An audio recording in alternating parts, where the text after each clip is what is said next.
you. They're just saying he'll play just the way he did last year. But he took a step back. Okay. But again, if he took a step back from all-time greatness to pretty great, was it good enough to get them to the Super Bowl last year and win it? Yes, it was. But just because that was good enough in 2018 doesn't mean it'll be good enough in 2019. And Skip, okay, so let's do glasses half empty. Let's do your scenario, your hypothetical. Let's say that for whatever reason, Julian Edelman's just now coming back from his broken hand, and who knows when Josh Gordon will be able to play. Right. And N'Keal Harry, the kid they drafted late in the first round, who I love and I think could change Tom Brady's life, has some lower leg injury that's kept him out of much of camp. So let's just say they get off to a rocky start and they lose at Miami or whatever. And we go on into a shaky year, but they still wind up, let's say they have to go to Kansas City again to play the AFC Championship game. And this time, Andy Reid and Patrick Mahomes figure it out. And they hold off Tom Brady and they win the game because they have improved their defense just enough to do that, okay? Do you think that Robert Kraft, in his right mind, would cut bait with Tom Brady after another AFC Championship game, which would be their 9th straight? So they've gone to 9 straight years of championship games or better. Yeah, you really think he'd do that? Skip, You don't? I just told you I believe it's going to be his last year. Okay. So whether it's Coach Belichick's call, whether it's Mr. Kraft's call, or maybe Tom says It's always Mr. Kraft's call. Hold on. Or whether Tom says I've had enough of this, y'all taking me for granted, not paying me what I was properly worth. Yes, I taking less money, but I deserve to be compensated fairly on the back end. Whatever the case may be, yes, I believe 20 this year, his 20th in New England will be his last. Okay. I want to be completely, absolutely on record. This will not be Tom Brady's last year playing football or playing for the New England Patriots. I want to be very clear about that. I am on record in concrete. He will play next year in New England and the next year in New England because it's just too good to be true. And Robert Kraft loves Tom Brady far more than he loves Bill Belichick. I'm sorry, but he always side with Tom Brady. But he loves winning, and he knows Coach Belichick is the main reason why he continues to do that. He realized that he spent $140, $150 million buying the Patriots, and they're worth like $3.6 billion. If he believes so strongly in Bill Belichick, why did he say, Bill, I'm sorry, you're wrong about Jimmy G, trade him? Why did he say that? Hey, the first was he right? It was a first, Skip. It's the first and last time. I mean, Jenny, you don't win all the arguments, do you? Sometimes you let Matt win to make it feel good. Mr. Coach Belichick had to get his hand slapped because Mr. Kraft was like, Billy, called him Billy. Billy, you winning all these things. I'm going to stand pat on this one. But the next time, I'm going to let you have your way. Okay. So let's do the hypothetical that will never happen, which is where would Tom Brady go next year? Yeah. If, in fact, I don't know if they would try to trade him. They would probably do him the service, do him the justice of just saying, you just go pick like Peyton was able to just go free agent. Where do you want to go, Peyton? I think I'll go to Denver. And magic happened. Yeah. Right? Well, Skip, the thing is, look, we all know, just like Peyton had his choices. Okay, Tennessee was interested, the Broncos, Arizona, San Francisco. Tom Brady's going to have somewhere between 6 and 10 teams. Unless they have a true established starter, one of these top 10 guys, he's not going to go there. But there'll be some situations that teams will be willing to, even if they sign the guy, that they'll be willing to get off for Tom Brady because at the end of the day, he is Tom Brady. And the Broncos signed Peyton, and Peyton was coming off that neck surgery, Skip. He could barely throw the ball 10 yards. Yep. And the Broncos, we know Tom Brady can throw the ball further than 10 yards.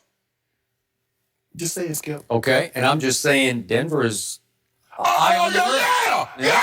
Denver would be high on that list. Can you imagine? Yeah. Do you think Joe Flacco, do you think they're wedded to Joe Flacco till death do they? No. Nope. No. Sorry. No. As a matter of fact, they eloped. Okay. It's not even official yet. Not official. Correct. Yeah. And a couple of years ago, Tom Brady was reportedly interested in going back to his home area because he grew up a 49er fan. Sure.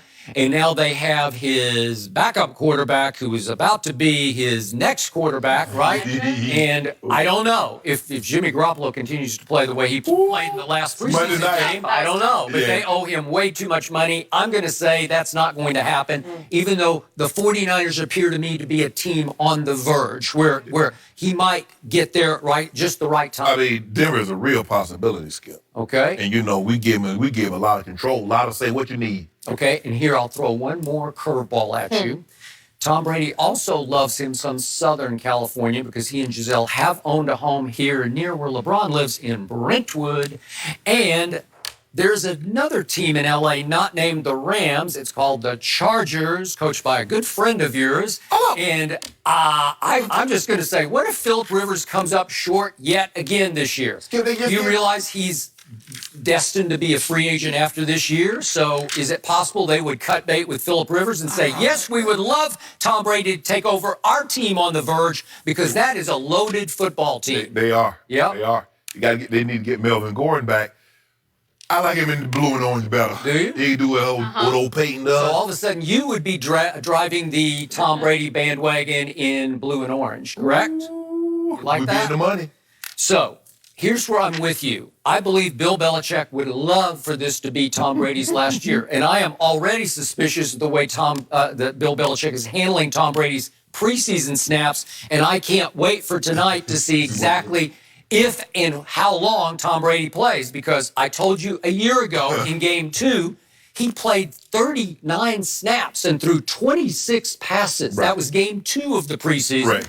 This game 2, suddenly, shockingly, he played 0. Right. Why was that? He wanted to play, but Coach Belichick said no.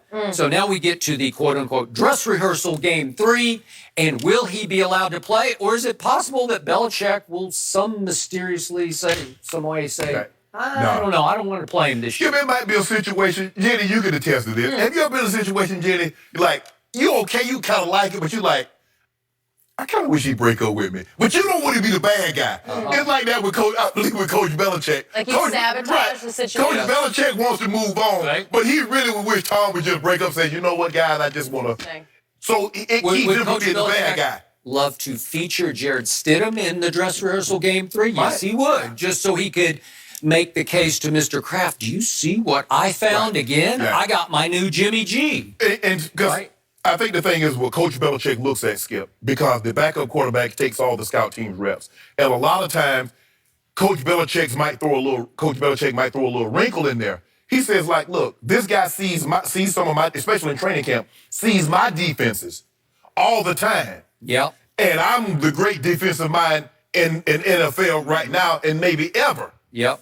If he can handle what I can throw at him, Yep. I know if I put him in this system and I need him to play and play well, after what I've thrown at him, there's no question in my mind he can stand up to the pressure. See, Coach Belichick, they're always coaching, they're always observing. And they know, Coach Belichick really knows who can do what, when, and how. So I think a lot of that's at play here. Skip, there's something.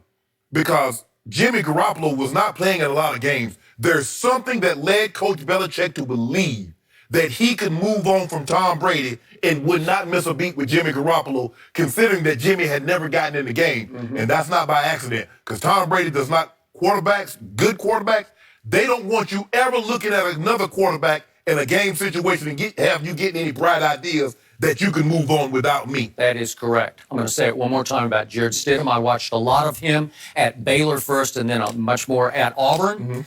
And he is athletic. Yeah. He can run. We've seen him run in this preseason. Right. He can take off and he can motor. Yes. Got a nice arm, got nice stature about him, but under fire at Auburn in some of their biggest games, his poise under fire left something to be desired. That's just me. Well, Skip, Baylor, they throw the ball around. So he had a lot of experience throwing did. the ball around in Baylor at He's open a set. Texas kid. Yes. Yep. And Okay. most Tech, they throw the ball now. Does he have potential? Yes. Could I see Belichick falling in love, being enamored of him? I can. Tom Brady, in his weekly WEEI appearance, was asked the other day, do you want to play in preseason game number 3? And he said, boy, I hope I play. Again, we had practice yesterday. We practice again today. And then we'll see what coach decides. I hope to be out there. We'll see what happens. Again, he always defers to whatever coach says I have to do, because Tom has always been coachable. Yeah. But to me, we will see. I can't wait for kickoff tonight to see how long Tom lasts, if he gets to play at all. And if he doesn't get to play, you're going to hear sabotage from me. Well, and that was the thing, Skip, because Coach Belichick normally does with someone, he does the opposite. Yeah. So if Tom said, well, I don't really care, I've been done, yada, yada, he's going to play him. So Tom is like, hey, I'm going to leave it up to him, hoping Coach Belichick's like, Tom wants to sit down. He's going to play. Look, Coach Belichick, when you have those kind of credentials, Skip, very little that you do gets questioned.